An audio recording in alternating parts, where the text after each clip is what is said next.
Chapter 46. This is what the Sovereign Lord says. The gate of the inner court facing east is to be shut on the 6 working days, but on the Sabbath day and on the day of the new moon it is to be opened.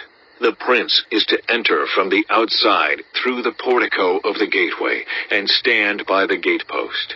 The priests are to sacrifice his burnt offering and his fellowship offerings. He is to bow down in worship at the threshold of the gateway, and then go out, but the gate will not be shut until evening. On the Sabbaths and new moons, the people of the land are to worship in the presence of the Lord at the entrance of that gateway. The burnt offering the prince brings to the Lord on the Sabbath day is to be 6 male lambs and a ram, all without defect. The grain offering given with the ram is to be an ephah, and the grain offering with the lambs is to be as much as he pleases, along with a hin of olive oil for each ephah. On the day of the new moon, he is to offer a young bull, 6 lambs and a ram, all without defect. He is to provide as a grain offering 1 ephah with the bull, 1 ephah with the ram, and with the lambs as much as he wants to give, along with a hin of oil for each ephah. When the prince enters, he is to go in through the portico of the gateway, and he is to come out the same way. When the people of the land come before the Lord at the appointed festivals, whoever enters by the north gate to worship is to go out the south gate, and whoever enters by the south gate is to go out the north gate. No one is to return through the gate by which they entered, but each is to go out the opposite gate. The prince is to be among them, going in when they go in, and going out when they go out. At the feasts and the appointed festivals, the grain offering is to be an ephah with a bull, an ephah with a ram, and with the lambs as much as he pleases, along with a hin of oil for each ephah. When the prince provides a freewill offering to the Lord, whether a burnt offering or fellowship offerings, the gate facing east is to be opened for him. He shall offer his burnt offering or his fellowship offerings as he does on the Sabbath day. Then he shall go out, and after he has gone out, the gate will be shut. Every day you are to provide a year-old lamb without defect for a burnt offering to the Lord.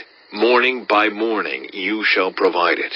You are also to provide with it morning by morning a grain offering, consisting of 1/6 of an ephah with 1/3 of a hin of oil to moisten the flour.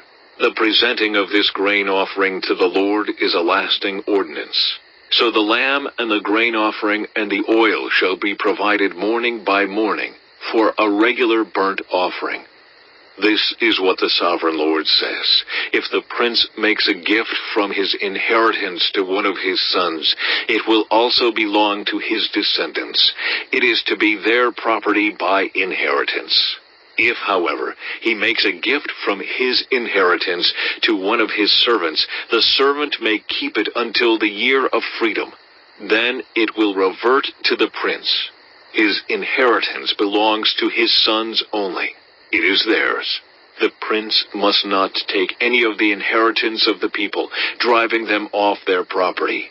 He is to give his sons their inheritance out of his own property, so that not one of my people will be separated from their property.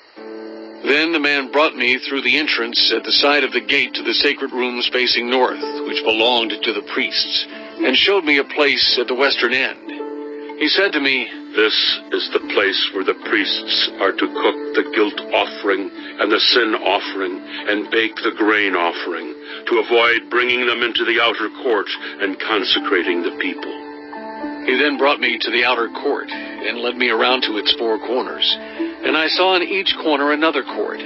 In the 4 corners of the outer court were enclosed courts, 40 cubits long and 30 cubits wide. Each of the courts in the 4 corners was the same size. Around the inside of each of the 4 courts was a ledge of stone, with places for fire built all around under the ledge. He said to me, "These are the kitchens where those who minister at the temple are to cook the sacrifices of the people.